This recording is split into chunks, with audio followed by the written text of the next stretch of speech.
Sir, impeachment noon kay ERAP. Impeachment na naman ngayon kay PBBM. Anong tingin mo, sir? Deja vu ba? Oo, deja vu kasi talagang makikita mo yung sitwasyon noon na mga nakikita nating problema kasi at the time, di ba, corruption din yung naging main issue noon. And sa ngayon, nakikita natin. Pero ang katotohanan, mas malala sa ngayon. Ngayon lang natin naririnig kahit na yung mga nagsilbi na sa gobyerno, mga kabinete, ang mga kongresista na nagsilbi na dyan at hanggang ngayon nagsisilbi, no? Talagang nagugulat sila doon sa sinasabi nating sindikato ng korupsyon ng gobyerno, bilyon-bilyon yung usapan.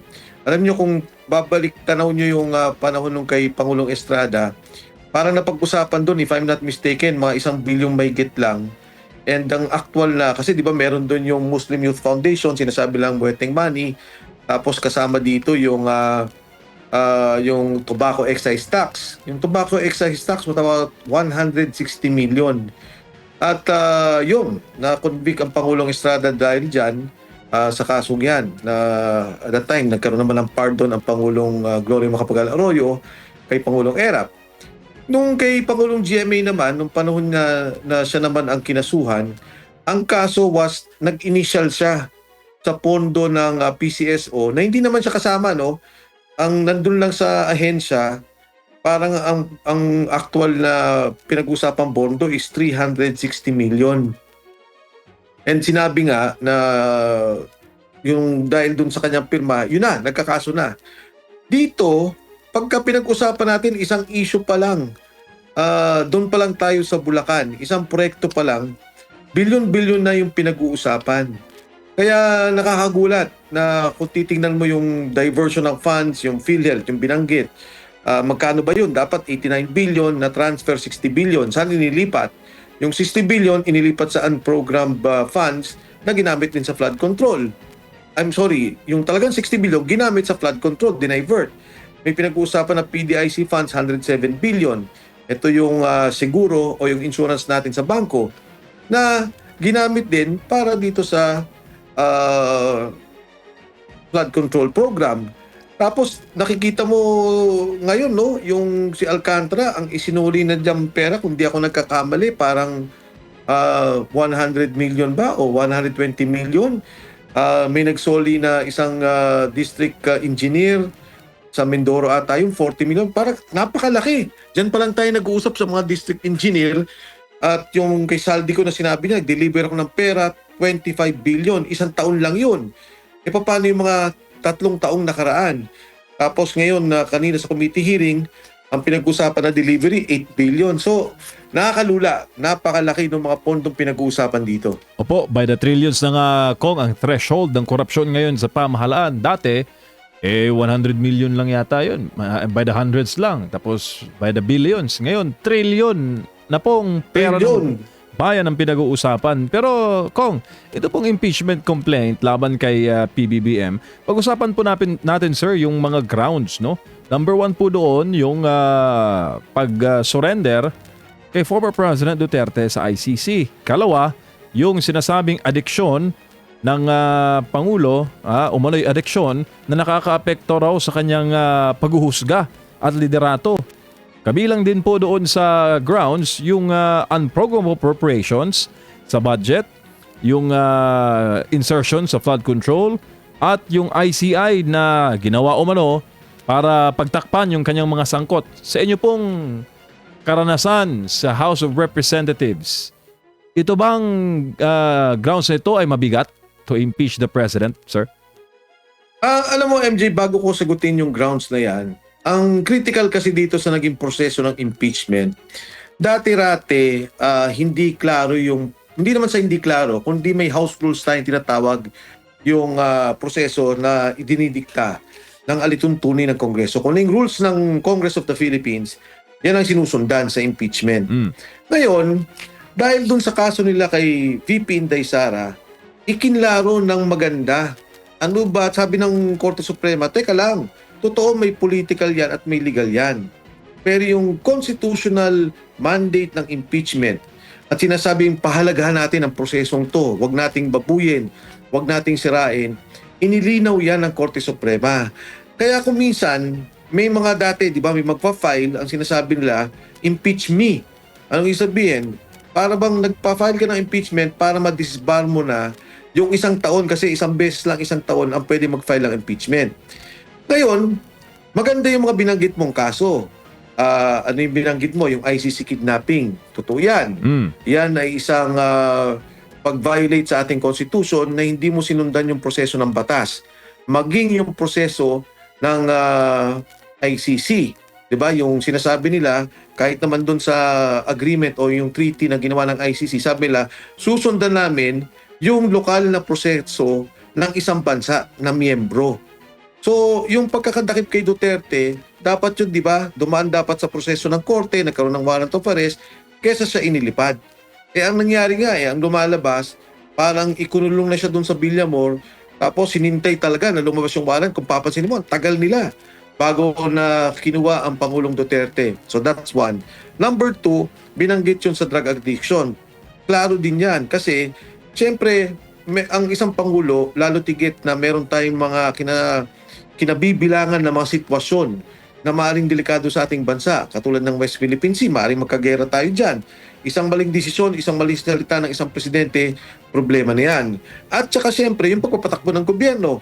Yung sinasabi nating mga korupsyon na nakikita natin sa ngayon, di ba sabi nga ni Amy Marcos nung magsalita siya, kaya nagkagulo-gulo, kaya nagkaganito yung budget, kaya ganito yung korupsyon kasi wala na sa tamang isip. So, that is also a betrayal of public trust. Nabanggit mo yung diversion ng budget. Tama ba na i-file din ata yun?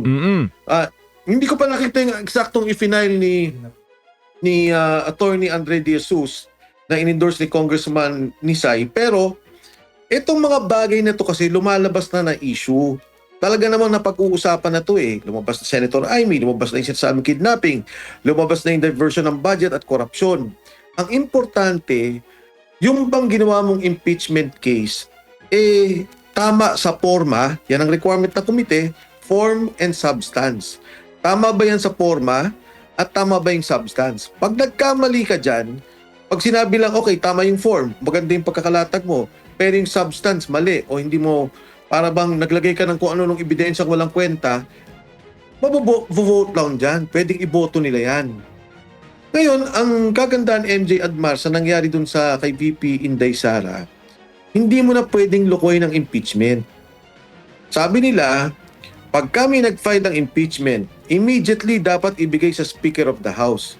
Si Speaker naman, kailangan niyang ilagay sa plenaryo within 10 days. Ilagay niya sa order of business, doon sa mga pag-uusapan o tatalakayin ng Kongreso. At ang plenaryo, kailangan ibigay sa Justice Committee within 3 days. Hindi mo siya pwedeng babuyin, hindi mo siya pwedeng patagalin, hindi mo siya pwedeng i-hold. Ngayon ang tanong, nag-file na tong si Congressman Nisay, nag-file na si Attorney Andre De Jesus. Yan ba makaka-apekto sa impeachment na magpa-file ng impeachment sa January 26? Hindi. Dahil lumalabas within 10 session days, dinefine niya hindi working days, session days. So January 26 is the first session day. At nagkaroon na ng desisyon dyan ang Korte Suprema na kahit na 10 kami nag-file, kahit na nga nag-file ng January 26, January 27, ay kaparti na to na kailangang pag-usapan ng komite kung i-consolidate nila, kung pagsasama-samahin nila. Hindi nila pwedeng lokohin yan o piliin o kunwari sabihin nila o tabi na tong iba kasi nauna to, hindi pwede. Kasi the first filing day is January 26. Alam mo, nung binilang ko yung deadline ng filing, kasi sabi ng Supreme Court, ano na to, mandatory, hindi nyo ministerial, hindi nyo pwedeng lokohin. January 26 to January 28, 3 days. Pag kinompute mo yan, kasi di ba every 3 days lang ang in a week ang session days, tama ba MJ? Hanggang Miyerkules lang, Kong. Oo, dati kasi up to Thursday So ngayon, ang deadline ng 10 plus 3, 10 session days to refer to the plenary, included in the order of business, and then the referral to the committee, yun ay magti-trigger ng impeachment February 23 ang deadline. Tagal-tagal Pag pa. pinagsama-sama mo yung oras na yun. So, Kong, para po sa inyo, itong first impeachment complaint, laban kay PBBM. Is it true or a trap? Alam mo, ayoko namang magsalita ng hindi maganda dito kay Attorney Andre De Jesus at saka kay Congressman Nisay. Pero nabahala ako nung magsalita kaagad, nang naunang nagsalita dyan si Congressman Egay Erice. Ang sabi niya, ikaw din yung abogado ni First Lady nung kakasuhan si Glenn Chong doon sa disbarment. Diba? Nagsalita siya, nagkaroon ng press release tungkol doon na siya yung abogado. Bakit ang abogado ng First Lady ang mag-initiate, ang magkakaroon ng complaint sa initiation proceedings? Pagkatapos si Congressman Jet Nisay naman, well, madami nagsasabi, I don't want to cast aspersion, ayoko na magsalita tungkol dyan, pero may sinasabi sila na contractor din siya. Pero ang point ko lang dito, doon pa lang sa umpisa, yung kay Kong Attorney Andre De Jesus, yun ang kabaha-bahala. Diba? Kung gagawa lang sana ng script, kung gagawa lang sana ng eksena, kumuha na lang ng ibang abogado. Itong abogado, naging abogado nila eh. Tingin ko naman, sa unang tingin pa lang, nakakabahala at medyo hindi ka panipaniwala. Pero bagamat ganun, hindi ko yan tinitingnan na problema para sa akin, dahil nga katulad na banggit ko, yung impeachment case ni VP Inday Sara, dinefine na ng Korte Suprema. Ang sabi ng Korte Suprema, oo, political yan, legal yan, pero dapat respetuhin natin ang saligang batas. Ang esensya na sinasabi ng mga provision ng saligang batas, kung ano yung spirit of the provision, kung ano yung gusto niyang talakayin nung provision na to, na yung impeachment, totohanan. Yung impeachment, bigyan natin ng tamang proseso, yung constitutionally mandated process. Huwag nating babuyin dahil ito'y sagrado. Sa ligang batas natin to at impeachment ng isang elected official. May parusa po bang ganun, Kong Mike, kung talagang sinadya para maging failure yung impeachment, para hindi na siya ma-impeach within the next 1 year? Mahirap kasi Admar patunayan yung ganun, di ba? Na sabihin natin na hindi, ano ka naman para anong tawag do? Tanim ka naman tinanim ka dyan para ikaw mag-impeach. Napakahirap naman mag-question ng motibasyon. Yun lang naisip ko lang din nung nabanggit kagad ni Congressman Erice, siya kagad na nagsalita. Bakit naman nga ito yung abogado? Parang hindi maganda. Opo. Doon naman po sa pagtanggap, wala po bang sir, wala po bang kailan pwedeng tanggapin yung impeachment, hindi pwedeng tanggapin yung impeachment? Kasi sabi mo nga, 26 pa, January, mag-uumpisa yung balik session sila. So kahit anong araw po, ay pwede sila, kahit nakareses sila, pwedeng maghain po ng reklamo. Well, pwede naman, i-file na natin yan even before the first session day. Pero yun nga, Admar, kung titingnan ko yung naging bilang batay dun sa saligang batas, kahit na nga 27, 28 ka mag-file January 26, 27, 28 Pero para maging safe na lang, sige na, gawin na natin before para lahat tayo on the first day, pasok tayo doon sa unang araw session day na nakapag-file ng impeachment. Dahil nga sa takot din ng marami, kasi katulad nung Advan, MJ, maganda tong dahil yung kay Pangulong Estrada nung impeachment na yon, nung una i-final yun, may endorsement. Hindi pinag-usapan sa committee ng mga matagal din, siguro umabot ng 1 buwan. Pagkatapos, nagkaroon na lang ng individual kasi dalawa ang proseso ng impeachment. Number 1, papasok yan sa komite, pag-uusapan. Pwede nga ang komite talunin, no? Sabihin ng komite, hindi, wala yan. Pagdating ng plenaryo, pag nagkaroon ng 1/3 votes, impeach na ang presidente. Ang pangalawang proseso, which ginawa nila kay Inday Sara, pinapirma na nila yung mga tao, ito na yung complaint, at umabot ata sa 250 na mga complainants. Ang kailangan na requirement, if I'm not mistaken, is about 120 signatories. Tapos, nung pinirma na nila yon, inakit na sa Senado. Ang sabi ng Korte Suprema, hindi pwedeng ganun. Kailangan bigyan nyo ng pagkakataon yung tao na idepensa yung sarili niya at ipaliwanag niya ano yung charges of impeachment. Kaya kung babalikan mo yung kay Erap Estrada sa kasalukuyan ngayon, mali ang naging proseso namin. Kung palang pumunta si Pangulong Estrada sa Supreme Court, sinabi niya, teka lang, in-impeach nila ako, hindi ako nakapagsalita, hindi ako nakapagdepensa sa sarili ko, maaring iba naging desisyon ng Korte Suprema. So talagang yung nangyari kay VP Inday Sara na nagkaroon ng mga petisyon sa Supreme Court, nagkaroon ng mga paglilinaw, napakaganda ngayon ng sinabi nila na talagang, oo, sige, politika yan, sige, may mga legal na batayan, pero higit sa lahat, yung proseso ng ating saligang batas, sundan natin. Natanong ko po yun, sir, kasi 'di ba meron ding gusto na naghain ng reklamo din, impeachment din. Yun si Cardema, dating Yusek Cardema ng Duterte Youth Party List. Kaso hindi tinanggap yung kanilang paghahain ng impeachment po. May kaibahan ba yun? Dito na hindi pa nag-uumpisa rin ang sesyon. Parang sinabi yata doon, wala doon yung SecGen na tatanggap. Di ba opisina po yung mismong tatanggap? Tama ka, Admar. Yun nga yung dati, mga usap-usapan nga ng mga, ano ba yan, unahan ba tayo, ganito ba, pero ngayon malinaw na eh. Pag hindi pala na-receive, hindi pwede. Ngayon hindi. Sinasabi nila, hindi. Pagtanggap mo dyan, immediately, no question asked, bigay mo kay speaker. Ikaw, speaker, no question asked, you are given 10 days. Within 10 days, i-refer mo sa plenary. At ikaw naman, plenaryo, yung buong kabuang kongreso, i-refer mo sa Committee on Justice. Yun ang trigger ng impeachment. For example, binaboy nila. Merong 10 na nag-file at yung isa lang ang ipinasok nila doon sa Committee on Justice, yung 10 days and 3 days, that is already grave abuse of discretion. Yun ang sinasabi ng Korte Suprema. Oo, kayo may karapatan. Oo, kayo may rules. Pero wag niyong babuyin ang saligang batas. Dahil ito yung sinasabi ng saligang batas, sundin ninyo ang mga salita, the wordings of the provisions of the Constitution.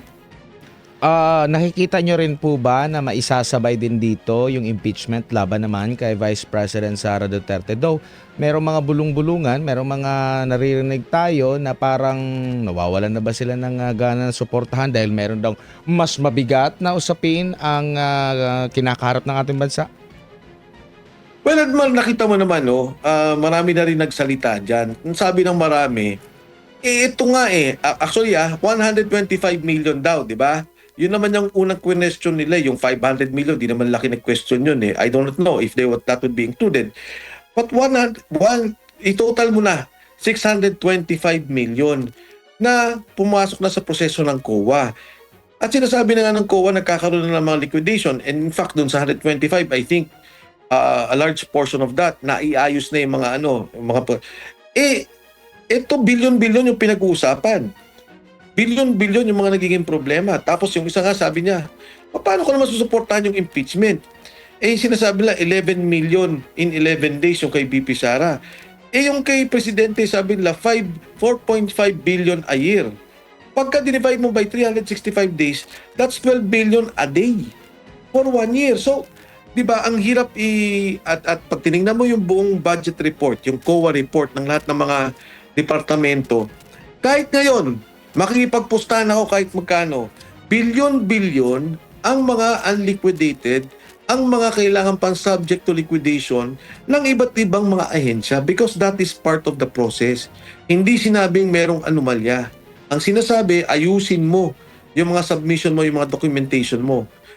Dun lang sa DPWH, if I'm not mistaken, 100 billion ang mga may problema pa sa COA. Sa Department of Health, I would think about 50 billion. So, ito yung mga sinasabi na bakit ka papatol dito sa isang impeachment na walang basis. Ngayon, pumasok tayo kay Presidente. Bakit nagkaroon yung basis ng kay Presidente? Di ba, ang naging problema, nakita at na-establish na may ghost projects. Nakita yung kanyang mga kabinete involved sa mga delivery sa pagtanggap ng pera. Yung mismong pondo, wag na natin sabihin mga chismisan, yung 60 billion ng PhilHealth, yung 107 billion ng PDIC, hindi pa nga decided to ng Supreme Court. Pero yung PhilHealth sinabi na, wag niyong galawin. Kinuha niyo yung pondo, nilagay niyo sa flood control. Yun, wala nang question doon. May papel doon, pinirma yun. That is a violation of the Constitution.